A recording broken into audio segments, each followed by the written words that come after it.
This podcast is brought to you by Customplan Financial Advisors, Inc., an independent insurance managing general agency in Canada. Financialpodcast.ca was developed with one goal in mind: to educate Canadians on important topics that affect their financial well-being and make it readily available to all. We welcome you to plug in and learn with us. If you have questions, please email us at contact@financialpodcast.ca. Good day, everyone, and welcome to Financial Podcast. I'm your host, Darlene, and today we're talking to Joel Cadesky. Joel has been in the insurance business for over 40 years in the GTA, and along the way, he's created some great principles that he runs his business by. He's given talks to a number of different groups, but the one we're talking about today, he's shared with those that are new to the business and looking for help. He's also an aspiring author, as he's writing a book about what he has learned in this business. Thank you, Joel, for coming on the show, and welcome. Thank you very much for having me. It's my pleasure. Oh, it's our pleasure to have you as well, but I just gave a really brief overview of who Joel Cadesky is. Would you mind giving us a more detailed introduction? Well, I don't know exactly what I am. I started out as a teacher. I taught for 9 years, enjoyed it, but decided there's something better. So we went on to a new life. And 42 plus years ago, I got into the insurance business by coincidence. And just happened to want house insurance, and the person I was buying it from said, "You have a job?" I wasn't employed, and he said, "Well, I can get you in the life insurance business." And I said, "If it pays, I'll come." He said, "If you work hard, you'll be okay." 42 years later, I'm still here. And here you are, and we're happy for it. Thank you. So you've got a list of principles that you abide by, and a lot on that list looks like it's common sense. But it seems that sometimes we need to be reminded what is common sense. So what made you decide to start creating this list? When I started out in the insurance industry with a company, we didn't have what we have today. We didn't have Zoom. We didn't have Google. We didn't have the internet. I didn't even have a cell phone. I used to have to use a pay phone after clients to phone in to my assistant to get messages. So I didn't really have the availability to learn the way I wanted to. I was basically just, here's your rate book. You passed your exam, go out, make your sales. And that's basically was it. Later on, when I realized in this business, eventually, when we got the technology, that I now think that I could transmit to somebody else and tell people what I've learned. And I just thought it was something to give back to people because any of the conferences that I attended to back in the early 80s, 90s were all basically about product, not about sales and service. And I'm passionate about the service aspect on my sales. I really think that that's the key for clients. Everybody can sell a product, but can you sell the service in what you do? So I met some people and I became, quote unquote, their mentor. I have one gentleman that I've been dealing with for 18 years, and he and I just talked last week. And the good thing about it is I don't require any remuneration. Everything that I have given has been strictly free. The one thing I've learned about the insurance business, I'm not sure about the other businesses, but I can tell you about our business. We are a sharing of idea business. I will give everything to anybody who wants to learn from me what I've picked up over my years, and I don't require any money in back. I know there's a lot of trainers out there. They charge per session, per hour. I don't do that. I just feel that as far as I'm concerned, somebody wants to listen to me, I'm happy to give it to them. If I've made them some money, I'm happy, that's fine. If I've made a client for them, I'm really happy. So that was really what I really wanted to do. And that's how I got onto this list, because eventually I said, I used to be a teacher. So I'm not afraid to talk in front of 10 people, 20 people, 100 people, 1,000 people. I just really not. And I decided that I'll just go out if anybody wanted to listen to me, and I'll just talk to people about sales and service, which is my idea. So I've been to insurance companies. I was to a veterinary office. I was going to have a bank branch going to invite me, but that didn't go through. I had a car dealership that wanted me to come and talk to their salespeople, but for some reason they turned me down. I haven't got an idea why, but whatever it is. But I do talk to different people. So that's really long-winded, but that's the answer why I'm doing what I'm doing. And that's why I developed the list, because the list to me, and by the way, when I started this list, it wasn't the 18 points. I'd been adding it over the years. I'm sure. Well, it's really generous of you to do that. In our previous conversations, you told me a story, because you've titled this document "Replace the Batteries," and the story behind that I thought was really fascinating. So would you mind telling everybody what that story is? I do talk about it. It is an emotional part for me. My father died in 1987. We might, during the conversation, talk about his business too and what I learned. But we lived in a small town, Owen Sound, Ontario.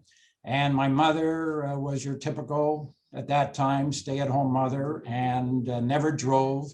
And basically, my father did what the fathers are supposed to do at that time. Remember, I grew up in the late 40s, early 50s. But when my father died in 1987, my mother had to reestablish her life.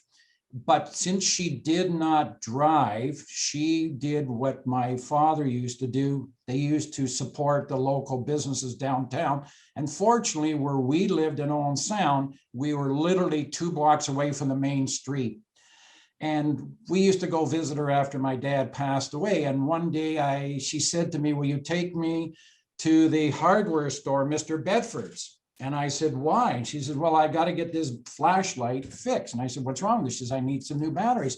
I said, "You know what? I'll take you up to the big box store. It's going to be cheaper and we'll do it there." And she said to me that, "No, we're going to go to Mr. Bedford, because every time I need something from him, I go to him and he replaces what I need. In this case, we'll take the flashlight to him and he will get the batteries out, put new ones in for me, give it back to me, and I am satisfied." So we went to Mr. Bedford, we got the new batteries, but I always remembered that, and that has been the focus for many, many years. My mother died in 1986. So it's been well over, and my dad died in 87. So it's been almost 30 years that I have lived with that thought, and I honor her every day by thinking about it when I go to see people. And I think of people, when I mentor people, I ask them a question. Think of yourself that you are not selling insurance. You are a hardware sales store. If somebody comes with a flashlight, do you give them the batteries and take their money? Or do you replace the batteries? The client that you replace the batteries with will be yours forever. Yeah, just going that extra mile is really what it comes down to. And it's such a great story. And so I'm glad you shared that with us. Thank you. Thank you. So let's start going through your list a little bit. And, we can talk about some of your points. And your first point, and I've got to admit, when I went through this list, a lot of it applies to just about everybody in any industry. Your first one, enjoy yourself. Oh, Let's talk about that one a little bit. That's number one. That's why it's number one. If you're not having fun doing what you're doing, then you know what? You're in the wrong line of work. And I got to tell you, every single day I go to work, I just have fun. I enjoy my clients. I enjoy the peers that I work with. I enjoy the people at the insurance companies. I just have fun all day long. And this business, by the way, sales, forget about insurance. This business really is a lonely business. Before COVID, I was in the car every day going out seeing clients, 20 miles one way, 30 miles another, going at 8 o'clock at night in a snowstorm to deliver a life insurance policy by yourself. If it wasn't for Sirius Radio, I would go crazy, because that was my sanity. But now you've got to, with COVID, you've got to look at things different, because we're doing Zooms now with you and other people. And it's a lonely business, but it's even lonelier when you're working out of your home and you're not with your peers. So if you don't make fun, so I do things every day to just have fun. I do phrases. I talk to people about my personal life. I'm a professional wrestling fanatic, which I've been doing since I was 10 years old. So to do the math, I'm 75. So do the math on that one. And you know what? I find that entertaining. And I talk to people and I use phrases even in my work with clients about it. You know, one of the things I talk about in sales is to people, I say, when you are going slow, go slower. That was a wrestler said that when he was doing a promo. So again, you just have fun. If you don't have fun, get out of the business. I wouldn't be doing this 42 years if I didn't enjoy it. I mean, it's just a fun business to be in, and sales is too, if you really want to. Yeah, and I don't think you can express that enough. It's so important to have fun in what you do, because you're spending at least 1/3 of your life doing it, and 1/3 of your day. And if you're not having fun, and I know I've met so many people that have been doing jobs and never enjoyed it, and I certainly had my share of jobs that I did that I sure didn't enjoy. So that's an important lesson.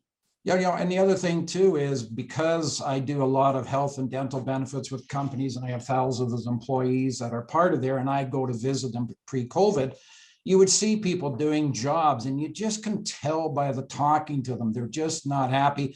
And when I would get out of there and get into my car, like it was just like, whoo, I am just so excited I can do it. And by the way, you notice I'm wearing a suit and tie. Yes. Okay, I started years ago in the insurance business. I was trained to be a suit and tie guy. But the thing about it is, I have fun with this because I try to coordinate it, and I have a lot of clients. You don't see my socks, but I also coordinate with my socks.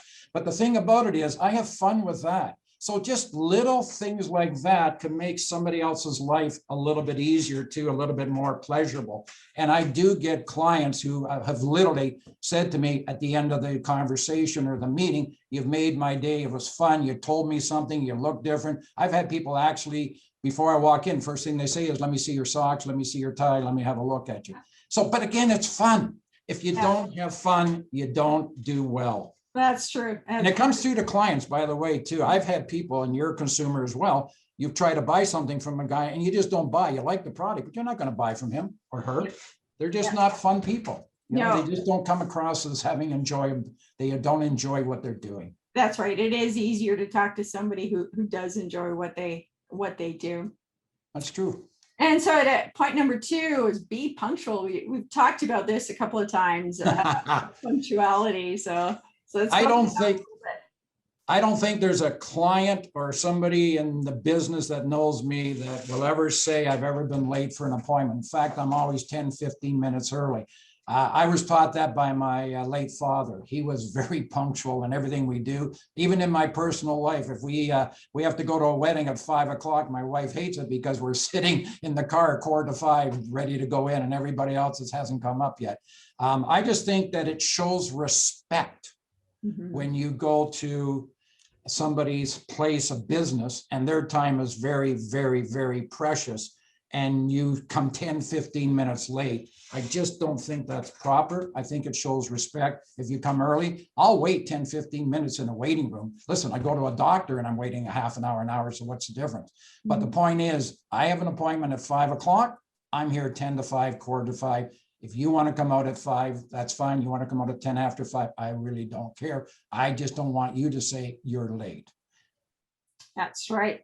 I enjoy it when people are punctual with meetings with me. So I can definitely appreciate that one. No, we even did it for this meeting, right? I was 5 minutes early. You were. You were indeed. Okay, and so your third one, your word is your bond, and your bond with your client is your word. So I mentioned about my late father. This was what I learned from him. My father was a self-employed businessman, one-man show, had one truck, scrap and metal in Owen Sound, the smallest dealer in Owen Sound. The other competitors were bigger. But one thing that I learned which was amazing, and this will never, ever, ever happen again in the history of sales. When my father died, my mother told me this story. A gentleman came one night to the house, said to her he heard that my father died, and he introduced himself as a gentleman that my father did business with at a company that he took the waste from. And he said, this is most amazing. He said, Mr. Cadesky and I never in 34 years had a written contract. He would come at the beginning of the year and say, I will charge you this much per ton. That's it. Whether he lost or gained at the year, I don't know. But he said these words to my mother, your husband's word was his bond. When he said he was going to do something, he did it. I learned that and took it into my practice. So when I make a commitment to a client, I make a commitment to anybody in business or personal, I follow through no matter what, because my word is my bond, and my bond with my clients is my word. When I say I will get something to you today, I will get it to you today. When I say I'm going to be at the appointment at 5, I'll be there at 5. And that builds the trust, right? And that's so important in all of these client relationships. Yeah, I mean, think about it. Where do you have a contract for 34 consecutive years when the big boys like BFI were all over trying to get this contract? And because my father was honest, my father told him, I will do what I told you I will do. Why do we need a contract? Yeah, good lesson. And so now the fourth one, stand out, do things your competitors would not do. And you kind of touched on that with the battery story. So yeah, that's part of it. But I think the other thing is you got to be a little different. Honestly, the clothes that I do, I believe that, this is the way I come to work. I'm at the office now. I'm not seeing clients. Even today, if we didn't do this Zoom, I'd be wearing this. Most people today in our industry don't wear this. I'm a little bit different that way. I will do things that are a little bit different. I've got on Twitter, LinkedIn, Facebook, doing Zoom calls. I just, try to do things that other people do. Listen, I'm not a young guy, and yet I know some of the younger people in our industry still are afraid of going on Facebook, afraid of going on Twitter. Sure, you got to do, but you've got to do what's different. And the other thing is a lot of clients expect certain things from you, and other brokers won't do it. Other competitors won't do it. I will drive, and I've driven out to Kitchener to deliver a death claim check in the middle of a snowstorm. My wife was with me in the car giving me directions because we couldn't see. Other competitors, I'm guaranteed, wouldn't do that. They would mail it, courier it. But I can tell you that client is still with me. I will go to I've literally had owners of companies asked me because they had a big claim, and this was back before we had drug cards where you can just automatically, would you come up, pick up my claim and take it to the insurance company? And I've done that. Nice. Do something that other people won't do. I've had more than one person say to me that I'm crazy, and partially right, they may be, but that I do things that most brokers won't do. Not that they can't do it, they just don't see it, that it's valuable. They don't see the money in it. I mean, listen, you deliver a death claim check, nobody gives you a commission, but that's part of your fiduciary duty. That's part of your word is your bond. When you die, I will be there to deliver the check. Yeah, and that's, once again, these points seem like they should be so common sense, but I'm so glad that you've written them down and that you're reiterating them to those you mentor, Right. as well as in your general talks. Now, the next one, number 5, we talked about that one a little bit. It was have a to-do list each day and don't go to bed until every item has been started. So when we talked about that a little bit, like we could probably do an entire show on to-do lists, because it's going to come down to, as well, I would think, being reasonable in what you can accomplish in a day, and not just making this massive list of things to do, because realistically, there's still only 24 hours in a day. So let's talk about that one a little bit. So this is my book. It says things to do list. Mm-hmm. These are my pages. Everyone gets stroked or check mark out when I finish. At the end of the day, if there isn't a check mark, I will stay and I have to send an email at 2 a.m, so be it. I will not make a commitment that I cannot keep that day. For example, if somebody wants a quote on something and I know I can't get it for 2 days, I'm not going to say I'll get it to you by the end of the day, but I will make a commitment to a client that I will keep. And if I have to work till 10 or 11 at night, and any client who's watching now will be going like this saying, yeah, I've got those emails. I've got those at 11 o'clock. I know there's a couple of people in insurance companies when they watch this are going to go, yeah, I've been getting those from him. I just think that, again, it goes back to the common sense. Your word is your bond is your word. I make a commitment. I'm punctual. I have committed to get this to you at this time period. I will do it. I don't like, and I shouldn't say it, but I will. I don't like when people say to me, I'm sorry I didn't get back to you. I was too busy. And I always get very upset over that excuse. There is no such thing as being too busy. If you're too busy, either you're not competent, or you should have some assistance, or you've made too many commitments that you can't do. I will never say to a client, I'll get back to you today, when I know for sure it's going to take 2-3 days to get what I need. Never. Yeah. And that's important. I think a lot of people do try to stuff too many things on their to-do list. And it's gratifying, like when you can stroke it all off saying, okay, look at, and then see at the end of the day, everything that you've accomplished. But if your list is too long, it's sort of self-defeating. But here's the point. If you make a to-do list and you don't complete it, tomorrow, let's say you had 6 items that you didn't complete today. Tomorrow you're starting with 6. At the end of the day, that 6 could now be 12. So you cannot fit, like, by the end of the week, you got 30 things you haven't committed to. Yeah. So you have to make sure that you do it in the time you say, but make sure you can do it.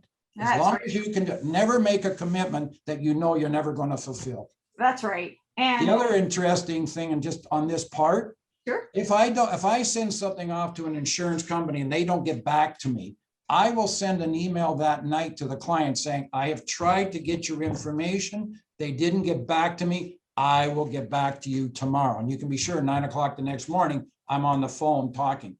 But you know what? I find people have to understand that, yes, you can't always get the answer, but as long as I know you're working on it, they're happy. Yep. And you know what? That's key. Like, just communicate where you are. If there are things out of your control and you're not able to complete the task, tell somebody, tell whoever it is that impacts. It's really not that hard.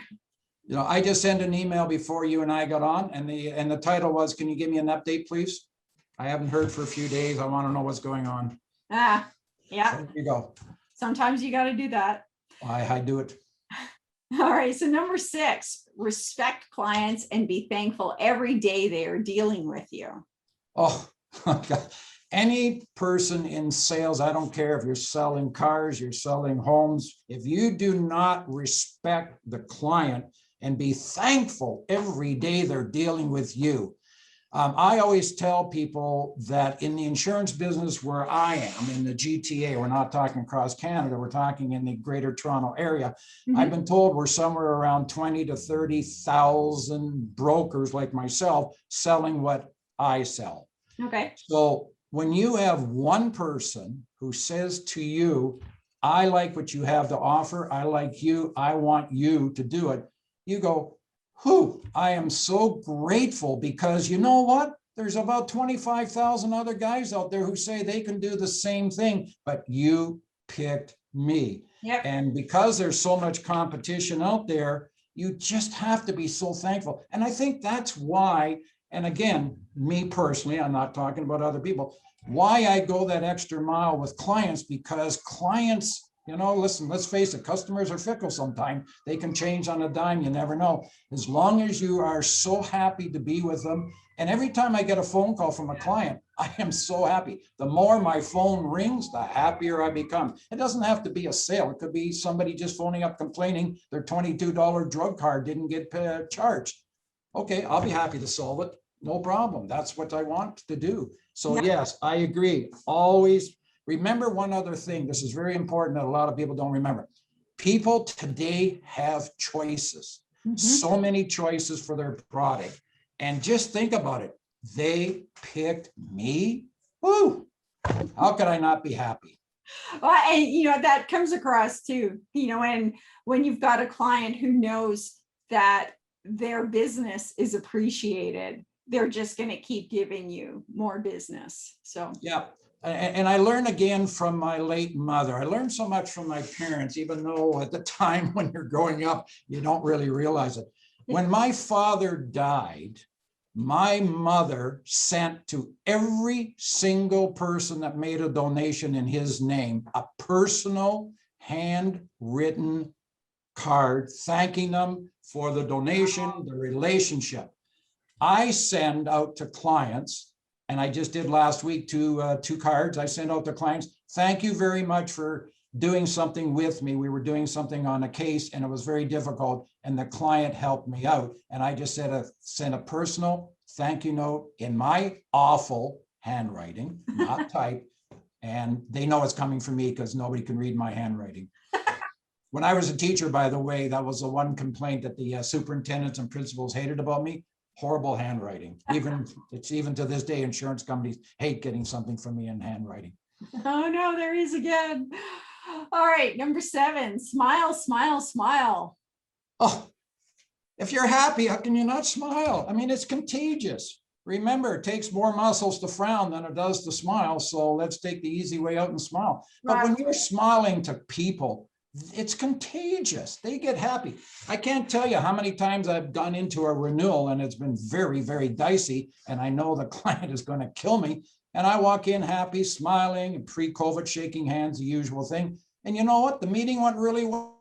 And at the end of the meeting, we're okay. Thank you very much. Continue doing what you're doing. I go, thank you very much for letting me allowing this.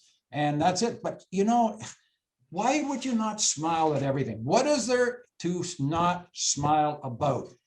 We have a good life in Canada. We have a good job, most of us. We have people we work with. If you're in sales, you have clients you hope that you like. There is nothing negative about our job. There isn't in sales. It is not a negative business. You make it negative. Yeah, and it comes down to where you are personally. Happy people are going to be happy regardless of what's going on in their lives, and that you're absolutely right. It is contagious. I once had a client say to me, there's an old phrase, there's the glass half empty and the glass half full. With you, there's no glass. I thought that was a compliment. I would take it as such, yes. All right, number 8, respect your competitors. Well, this is a really, as you well know, we've had this discussion. This is a real soul searching for me, because when I first started in the insurance business, I was trained, your competitors are your enemies.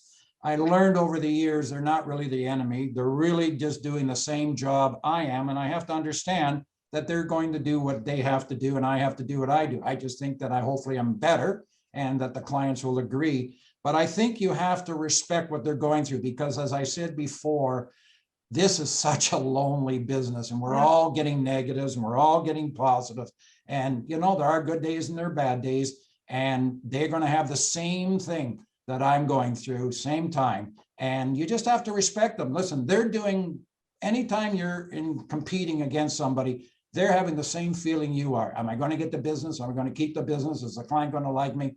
And you know what? We all are human beings and we have to respect each other's feelings. Mm-hmm. The only time that I don't respect the competitor is if he does something that isn't what I think proper and should be, not told to a client, or the way they do their business. But you know what? It doesn't work out that very often. Yeah. And my competitors, by the way, I really don't see them as competitors. I just see them as people doing the same thing I am. I just like to think I'm better than they are. Well, you've got these great lists too. So, and number 9, and we talked about that one a little bit too. Some of it's a little bit of a pet peeve with me, but just saying please and thank you. Well, again, I'm not a young guy. I was brought up properly by my parents. You always said please, you always say thank you. We taught our two children the same thing. And it's just something that to me is natural. If you check my emails, which I haven't done many with you, but if you're a client and you check the emails, pretty well every email that starts or in there's a please or a thank you. It's just common courtesy. It just respect. And again, I've said this word over and over again today, respect for the client, respect for the industry, respect for your competitors, respect for people. And what is it to say thank you? What is it to say please? Mm-hmm. I remember going to an insurance brokerage area and I taught, I did this talk to 42 people. And I told the person that arranged it, watch the people sitting down with their pens and paper and watch when I talk about please and thank you. Well, would you believe it? Sure enough, when I got to that part, about 6 people there put their head down and start writing down please and thank you as something they'd never heard of. It was foreign to them. And I'm sitting there thinking to myself, this is so natural. But you know what? Just what you said before earlier in this discussion, you said sometimes you got it. Common sense isn't there. You've got to let people know. And I think if you say please and thank you enough to people, they'll respond back as well. And it becomes very nice. You don't ask somebody something, you say please. You don't tell them please. I say please do this. I don't say do it. There's a different tone. Yeah, and again, communication is so key, and that goes back to having a really productive relationship with your client or with anyone, really. Well, anybody. Could be anybody. You walk into a store and you want to buy something, and at the end you say thank you very much. I can't tell you how many times I thank people. When I went to the bank yesterday, I'm still one of those guys go to a bank. I don't do e-transfers. And the gentleman who's the security guard was there. When I walked out, I said, thank you very much for your service. And he looked at me like I had 10 eyes because nobody ever would say that. But again, that's the same thing. We're very fortunate. My wife and I, we got our second vaccine a couple of weeks ago. And in front of us, there was a gentleman cleaning off the seat when you leave. When I left, I thanked him and he looked at me like, what? Like, why can't you thank people for what they're doing? It doesn't cost you anything. That's but right. You get back, you feel good, you smile. And he smiled because nobody had ever asked him or thanked him for doing that job. That probably made him feel good that day. I hope so. And so now number 10, be proud of what you do. Well, you know what? If I look back on my career, I have nothing but pride. I feel I've done a great job. I think that my clients are happy with me. I think my peers are happy with me. And if you're not proud of what you do, then what did you do? You have to feel good about what you did. And if you didn't feel good, go back and fix it. Yep. And obviously there are things in my career that I look back on and go, should have changed that then. But now, but I think you have to have pride in what you do. The person, and I'm not a handyman for sure, but the person that's good with their hands and they make something, they're proud of it. Well, you know what I make with my hands is technically relationships with clients, solving problems, helping them out. I feel really good about that. And I'm proud of what I do. And when I go to a party, this is very interesting, pre-COVID, of course, everything is pre-COVID. When I used to go to a party or non-insurance people, and people would say to you, what do you do for a living? Oh, I'm a lawyer. What would you do for a living? I'm a doctor. What do you do, Mr. Cadesky? And I say, I'm in the insurance business, or I say other things, but I basically let them know I'm in the insurance. They take 2 steps back. And I say, I don't know. I'm just as proud of what I do as what you do. You save lives. You get people off jail so they don't go to jail. I give checks to people so their kids can go to university. They can stay in their home. If they're alive and they get a critical illness policy, I can give them a check so they don't have to worry about the bills while they're recuperating. I'm pretty proud of that. Are you as proud about what you do, Mr. Doctor? Are you proud of what you do, Mr. Lawyer? I don't know, but I am proud of what I present. And by the way, I've given out death claim checks. I've given out critical illness checks, $500,000, 200,000, 100,000. That kept them in their house. That get their kids to go to university. Well, Can't be much prouder than that. Well, that's right. And that there's a lot to be proud of in the insurance industry, because without it, a lot of people would be far more destitute than what they are. And that's that was the whole purpose of insurance. So it is something to be proud of. But I also think that people have to think of the beginning and the end. And I always say to people, until the death claim or the critical illness claim or the disability claim is given to whoever, the job hasn't been done. Yeah. And that's really important. And I'm very proud that, again, just brought that up. In my 42-year career, there hasn't been one death claim, one critical illness claim that I have not personally delivered. I have even done it for employees or spouses of employees that passed away. I remember one very distinctly. I went to Brampton, which is about 30 miles north of Toronto, Friday afternoon, and delivered a $25,000 group insurance claim to the widow. Oh. To the widow, and I didn't even know her, but that's my job, I think. Pretty proud of it. I think that's a great model for people to follow. So now number 11, do not be afraid to sell more than one product to your clients. I think that we don't do a good enough job in our industry, as other industries too. The people have other things to do. I think that you have to let clients, as I said, have a choice. These are what's available, what you need and what you want and what you can afford are different. But I'd really, really think that we have to let clients know that we have a choice. One thing about our industry is, I think it's the only industry around that every single person that breathes, no matter what their age, 2 days old to 100, there's something that our industry has for them. They just don't know it. House insurance, car insurance, life insurance, mortgage insurance, disability, I can go on and on and on. The point is, if they don't understand that they could get it, they don't know. The worst thing is when somebody phones you up as a broker and says, do you sell this policy? Yes, I do. Well, how come you never told me? Uncomfortable as that is. And by the way, that came from my personal career. I actually had a client tell me that. Oh, and I yeah. actually did. It was a critical illness, and I actually sold her the critical illness policy. 4 years later, she claimed. Oh, yeah. She came to me. Why didn't you sell it to me? I learned from that. You've got to learn from every mistake you make in life and everything in business. That's what it's all about. If you don't learn, then you're just going to do it again. That's right. And the important part is, too, is being open to learning. Oh, 100%. I used to be a teacher, right? Yeah, that's gotta right. learn. Gotta teach, gotta learn. That's right. So 12, 13, and 14, I think we can sort of, they're all closely related, once keeping a client, going through the effort of trying to get them back. Clients are fragile and no client is too big or too small. Treat them equally.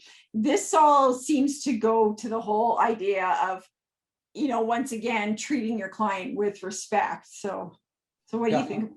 I like to think of myself as that one part where you mentioned about no client too big, no client too small. I do something that a lot of people don't do. I've been criticized for it by clients, but they understand when I explain. So if I go into a meeting and I haven't obviously picked up my phone and I come out of a meeting and I've got 5 phone calls, I phone each one back in the order I received them, not in the size of their premium, not how important they are. And I've told clients that. They'll say, why didn't you phone me back? Well, I had 6 people in front of you, but mine's really important. You don't think theirs are? Second of all, I know a lot of brokers, not personally, but I know in the industry, and I'm sure it has to do with other industries too, depending what you sell. I sell a lot of 2-person health and dental benefits. There isn't a lot of money in it, but guess what? They still have a need. And you know what? In 1985, again, I told you I'm old. 1985, I was written up in the Toronto Star, and the headline was something to do with tiny firms can get group benefits. And they came to me, the Toronto Star, as the small group expert. 1985. Good for you.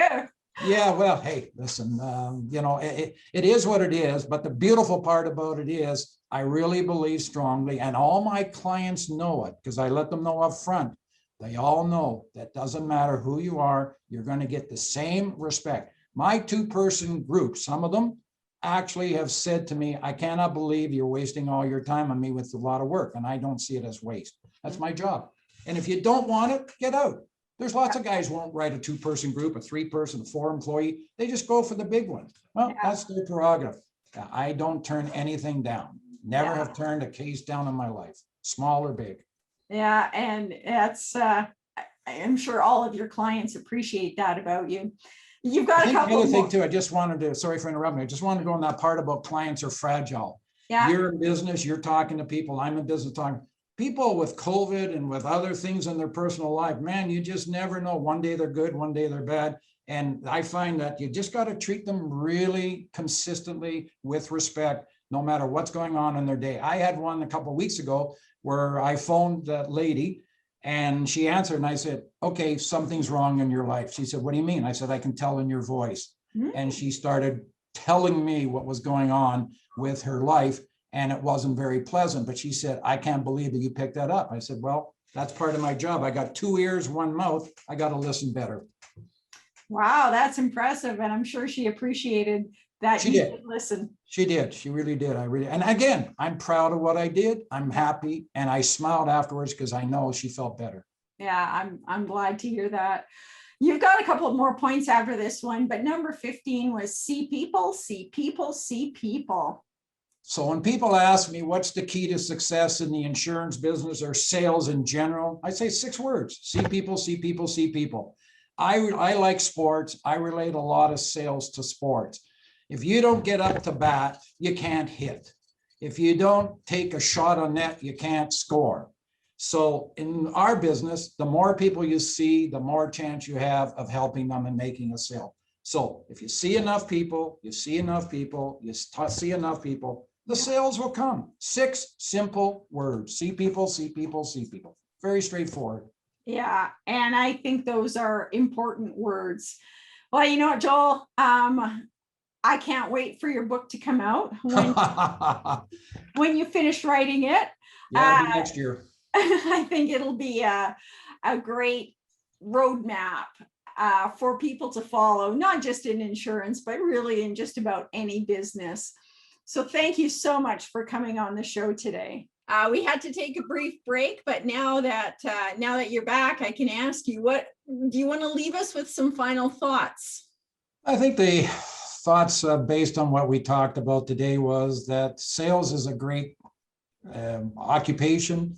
It can be lonely at times, but if you have good days, and you know you're going to have some bad days, but if you work hard, you treat your clients well, the good days are going to outnumber the bad. And always remember, even on your bad days, always have fun. Always. That is so important. And how can people get in touch with you? 2 ways you can do it. Through email is joel@scinsurance.ca, joel@scinsurance.ca, or you can phone me directly at 416-414-0309. And all of Joel's contact information will be on the website when this podcast goes live. Oh, so thank you again, Joel, for coming on the show. It was just so much fun talking to you today. And I can't wait for that book to come out. I'm working hard on it. Trust me. Good. I'll keep reminding you. Please. All right. And thank you to Customplan Financial Advisors for sponsoring this program. They are an award-winning managing general agency providing fantastic resources to the independent financial advisor. Look at what they offer at customplanfinancial.com. This podcast is now on YouTube and Spotify, as well as financialpodcast.ca. Sign up or subscribe to be notified of every new podcast. And if you have an idea for a podcast or know someone that would make a great guest, please send an email to contact@financialpodcast.ca. We'd love to have your feedback. Well, thank you again, Joel. My pleasure. And everyone have a fabulous day. The views expressed here are those of the participants and not those of Customplan Financial Advisors, Inc., its affiliates, or subsidiaries. This is not intended to serve as a complete analysis of every material fact regarding any company, industry, or security. This presentation may contain forward-looking statements. Investors are cautioned not to place undue reliance on such statements, as actual results could vary. This site and podcasts are for general information purposes only and does not constitute investment advice and is not intended as an endorsement of any specific investment product or service. Individual investors should consult with an investment professional about their personal situation. Past performance is not indicative of future results. If you are unsure about what is the best course of action for you in your financial planning, then we suggest you consult a fee-based independent financial advisor or get in touch with us to discuss your individual situation. Our phone number is 604-687-7773.